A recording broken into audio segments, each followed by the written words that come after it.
Par une nuit calme, dans une pièce faiblement éclairée, Jésus se tenait entouré de ses apôtres.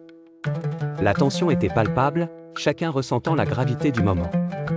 Les murs avaient écouté 1001 secrets, mais aucun ne s'approchait de ce qui allait être révélé. Jésus, avec la sérénité qui lui était propre, partagea le pain et le vin, symbole de son corps et de son sang. Les apôtres, bien qu'honorés de cet acte, ne comprenaient pas pleinement l'importance de ce rituel.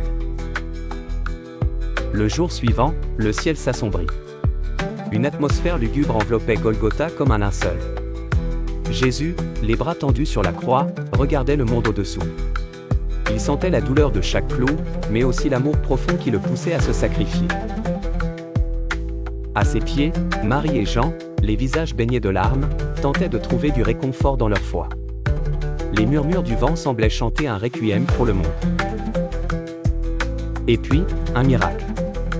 Au petit matin, lorsque l'obscurité commence à céder sa place à la lumière, la tombe qui gardait le corps de Jésus se met à resplendir. Une lumière céleste intense envahit l'œil de quiconque pose son regard sur lui. Les gardes, jusqu'alors vigilants, sont maintenant éblouis, confondus, incapables de comprendre ce qui se déroule sous leurs yeux. Jésus, ressuscité, émerge, victorieux sur la mort, semant l'espoir de la résurrection. Enfin, le moment tant attendu de l'ascension. Les apôtres réunis regardent, émerveillés, alors que Jésus s'éloigne de la terre dans un halo de lumière.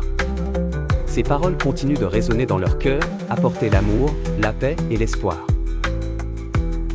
L'ascension marque non pas une séparation, mais le début d'une mission. Observant leur maître disparaître dans les cieux, ils comprennent que le chemin désormais devra être parcouru seul, mais jamais sans son souvenir.